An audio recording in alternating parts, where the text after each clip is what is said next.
Bueno, aquí le dieron la muerte. Para esta línea de internet que lo que hemos explicado. Trabajando por impulsar, por emplear las herramientas. Y para eso es el desarrollo. O desarrollar un sistema que porque le estás metiendo una población que son impagadas, la gente va a poder internet dentro de se están aplicando unos planes. O sea, eso es una locura. ¿Qué es lo que están haciendo esta gente? Tira más.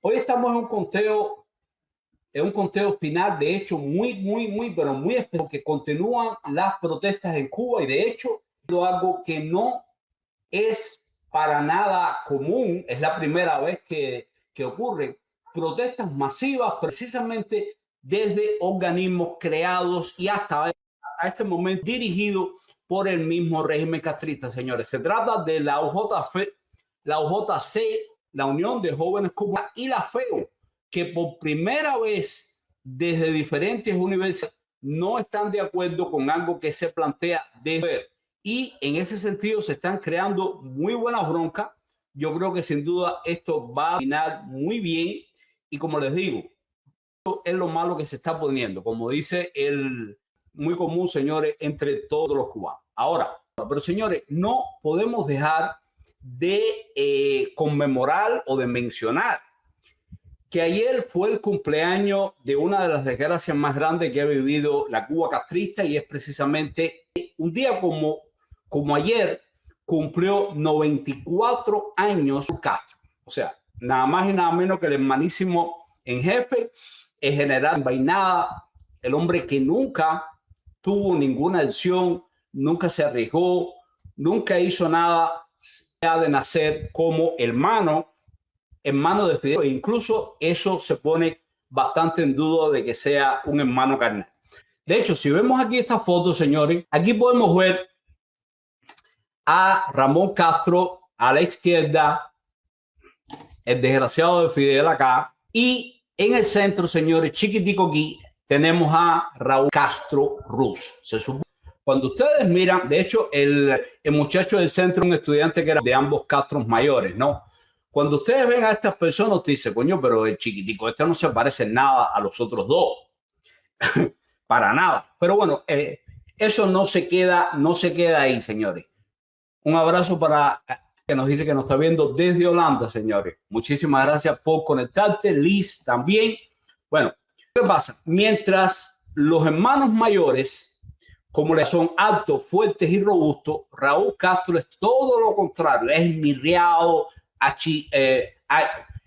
un chinito lampiño que no tiene nada en común con estos gallegos, señores, de pura cepa. Por supuesto, está el secreto a voces de que Raúl es de hecho un hijo de Lina Ruz escondida con un famoso guardia rural de la zona que se hacía llamar el Chalo, lo conocían como el Chino Mirabal, amigo de la familia, y frecuentaba mucho a Lina Ruz precisamente cuando Ángel Castro no estaba. Entonces, de hecho, el Chino Mirabal, de ser guardia rural, después llega a ser uno de los jefes del Servicio de Inteligencia Militar y más tarde, cuando triunfa la revolución, es encarcelado, señores, y condenado a muerte por el régimen de Fidel y Raúl Castro, pero por alguna extraña razón le conmutan la pena, no es asesinado, no lo fusilan y cosa rara, muere en el combinado del Este. Las condiciones de esa terrible prisión, pero sin embargo fue asesinado. ¿Por qué Raúl no hizo nada por él? Si se conocían desde que nació, aunque no hubiera sido su padre, ni mucho menos, por lo menos se espera que haga algo, pero ni siquiera hizo absolutamente nada por que estaba preso en una de las prisiones hermanos. Bueno, señores, ¿qué pasa con esto? Bueno, este gran problema, estos traumas y todas las humillaciones que sufre Raúl Castro desde pequeño, por lo general, son los que generan a psicópatas, a todos estos antisociales como Hitler, etcétera, etcétera, que tienen grandes más desde la infancia. Hay que tener en cuenta que Ángel Castro vivía con otra señora con la que estaba legalmente casado, y realmente Lina Castro es una guajirita que es contratada para servir en aquel momento, para servir a la familia. Pero sin embargo, Lina Castro, del viejo Ángel, Lina vivía en un bohío y que la habían hecho, y queda embarazada a muy temprana edad de Ángel Castro, y con ella es que tiene todos estos hijos. Los mayores, por supuesto, Ramón y así, hasta llegar a Raúl Castro. Pero bueno, vamos a retomar el tema. En el caso de Felipe Mirabal, como les decía, llega segundo jefe del servicio de inteligencia militar, y de hecho Mirabal era padrino también de una hija ilegítima de Batista llamada Elisa, y según rumores Batista por eso fue de hecho padrino de Raúl Castro. Fíjense las acciones que hay acá. Todo quedaba en la casa, de hecho, según las fuentes históricas. De hecho, en 1959, como les decía, Raúl es quien le salva la vida a Mirabal e impide que los fusilen. No obstante, luego muere en prisión. O sea que de hecho no fue que hizo mucho por su padre o por alguien de nuevo que conocía desde hacía mucho tiempo. Ahora, hay que entender, señores, dónde sale Raúl, y que Raúl es el primero de los Castro que se decanta en favor del comunismo y quien primero contacta a la KGB.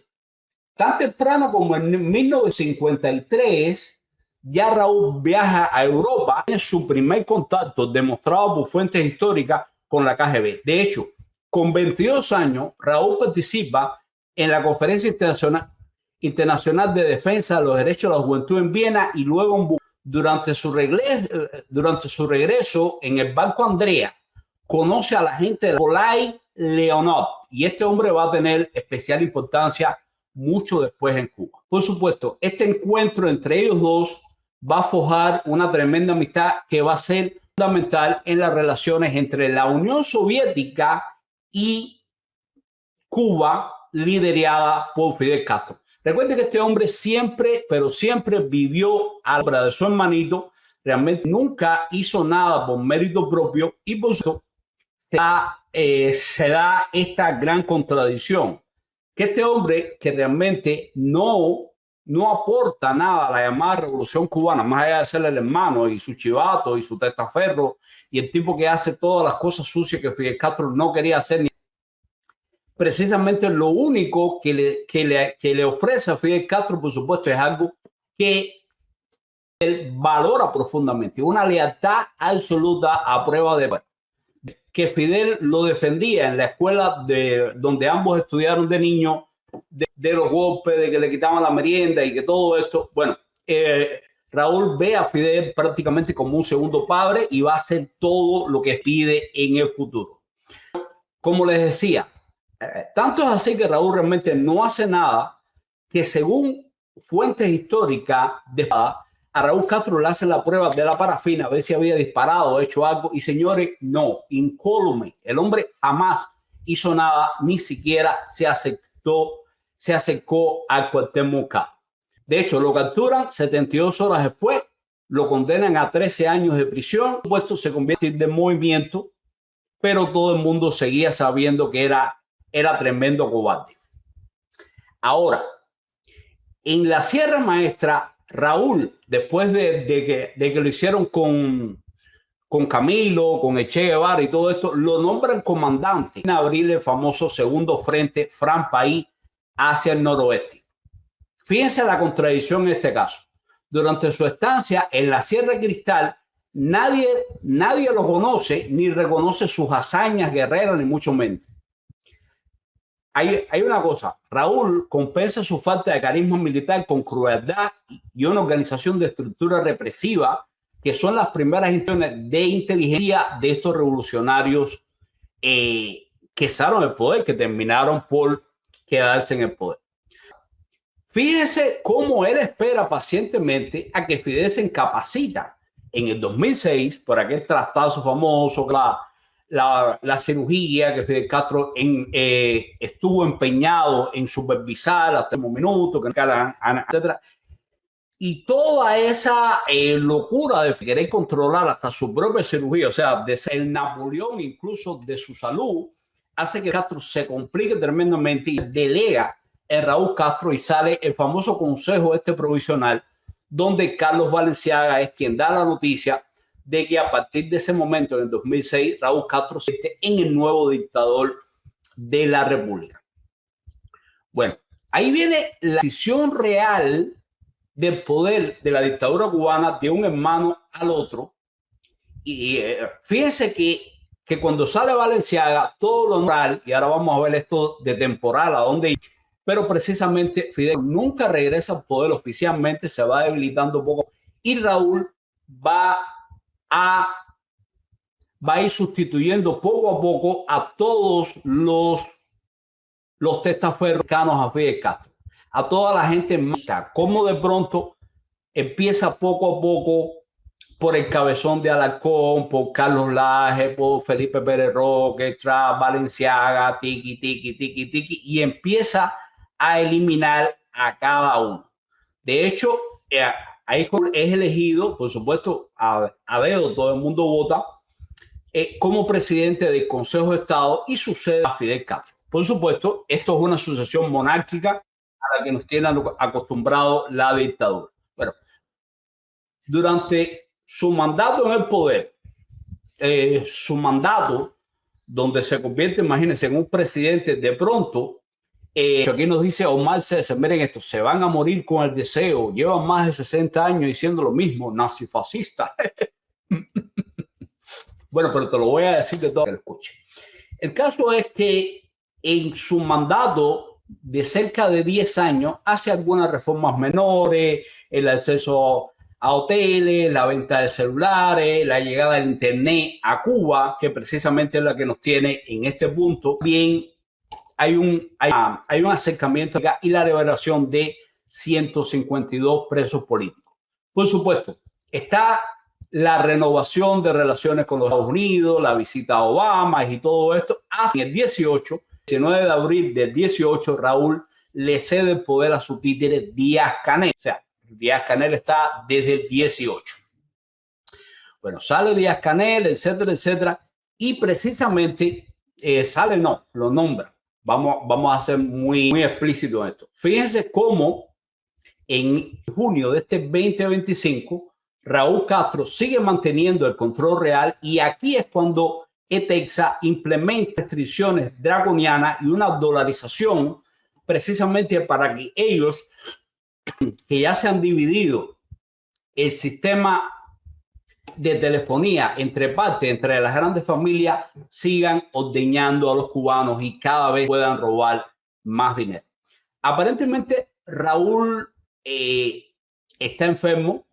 A cada rato se dicen lo mismo, se rumora, sin embargo, el hombre vuelve a aparecer. Ayer, de hecho, no apareció, como cosa rara, pero ellos a cada rato crean estos movimientos un poco para entretener a la gente, etcétera, etcétera, y después aparece el hombre como si nada hubiera pasado. Aquí de la cosa que este rollo con ETEXA encuentra a Raúl ya con 94 años, ya el régimen de completo en ruinas, y donde la moral de estos revolucionarios ya realmente está deshecha, no como la bandera de Narciso López, ni mucho menos, pero incluso mucho peor, porque ya no va quedando nada de régimen castrista. Una vez desaparezca Raúl Castro y no haya nadie con el apellido Castro en el poder real, ya como tal podemos hablar de un neocastrismo, o sea, la gente que sigue posterior a Raúl y a Fidel, que más o menos mantienen la ideología por un tema de que todavía están vivos, pero siempre que va a pasar después de la muerte, que de hecho eso sería lo más. Ahora bien, ya pasa algo que el régimen no tenía contemplado, señor, y es que el régimen le ha quitado prácticamente todo a los cubanos. O sea, le ha quitado desde el mismo 59 todo tipo de libertades, todo tipo de derechos y reivindicaciones, etcétera, etcétera, etcétera. Pero sobre todo en los últimos meses ha agudizado el tema de qué, de privado y de eléctrico. ¿Por qué? Porque se han robado todo el mantenimiento, la infraestructura, no tienen dinero para comprar petróleo, para nada. O sea, para surtir las termoeléctricas hay una hambruna generalizada y hay protestas que se registran a cada rato precisamente de la población insatisfecha.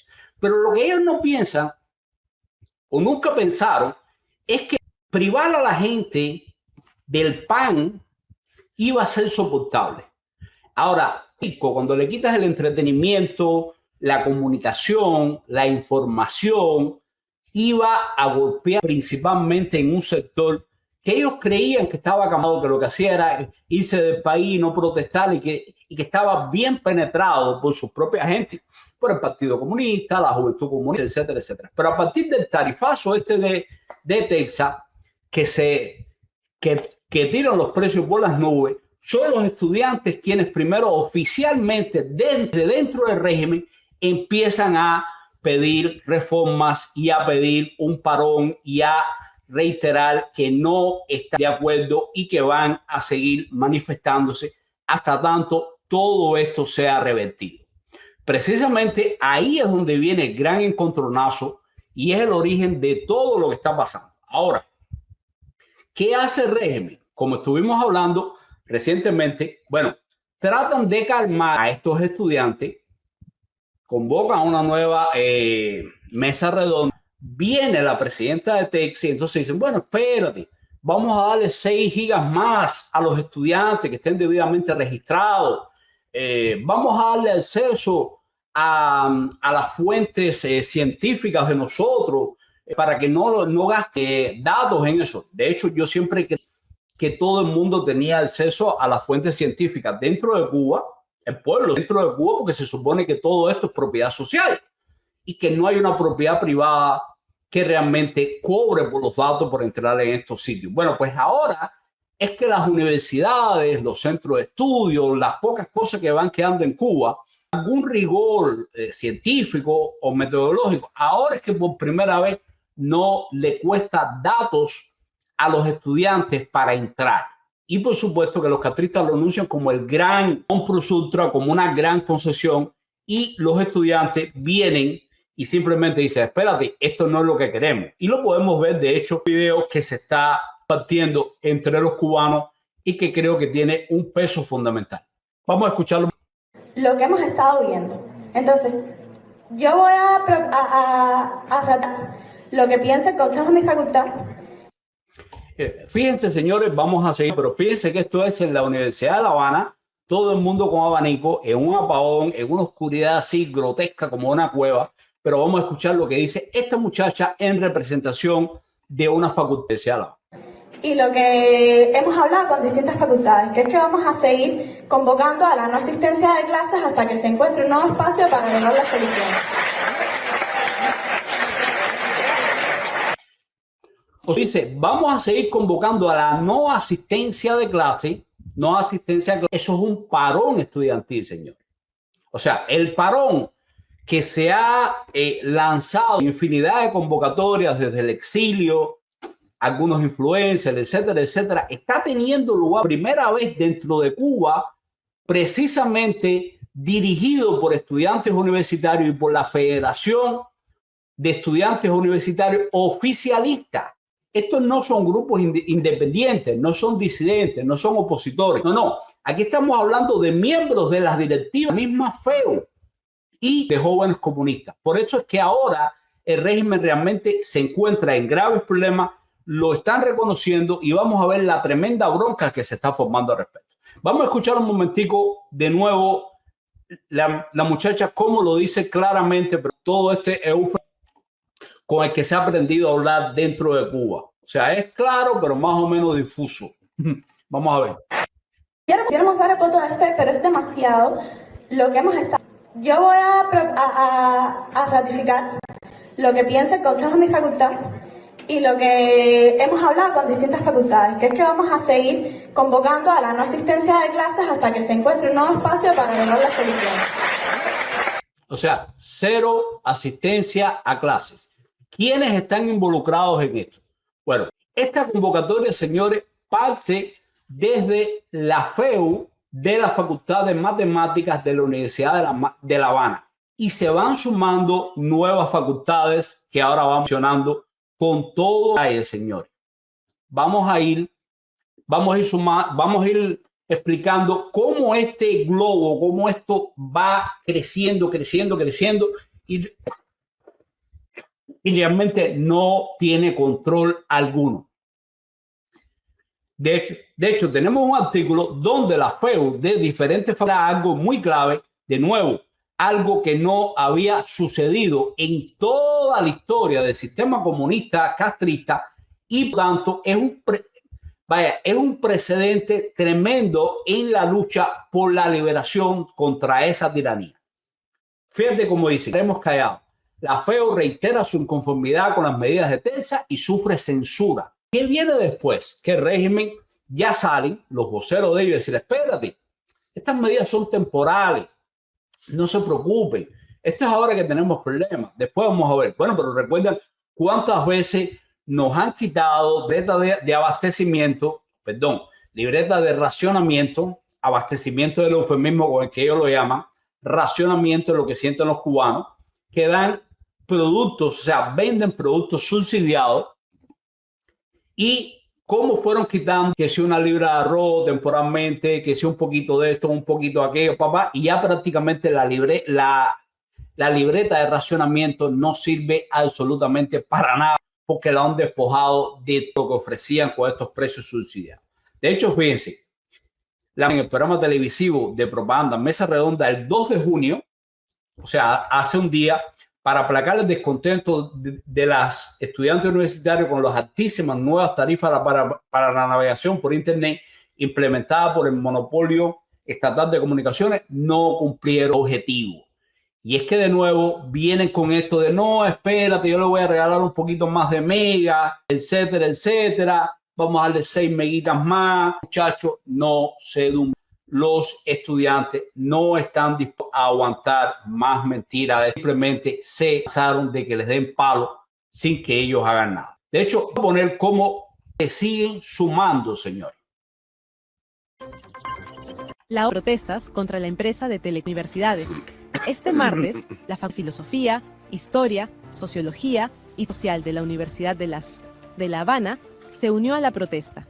Los estudiantes, a través de un comunicado, han expresado su rotundo desacuerdo con las nuevas tarifas de Tensa y su rechazo absoluto a los paquetes de datos ofrecidos.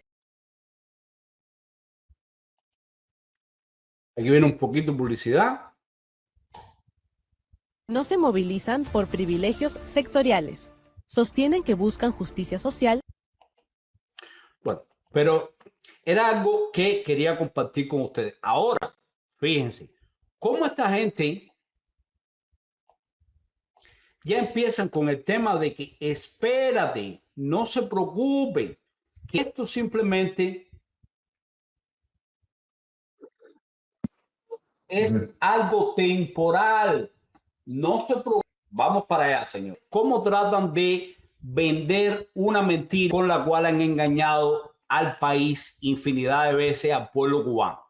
Miren, escuchen esta falacia que dice este castellano. Yo quisiera decir, Randy, con claridad a nuestro pueblo que esta medida era necesaria, que no se podía seguir posponiendo y que, como dice, forma parte del programa de gobierno en el 2025. Por otra parte, el consumo promedio mensual llegó a ser de 10 gigabytes. Es realmente un consumo medio elevado. En nuestra región está de 10. En la región de América Latina.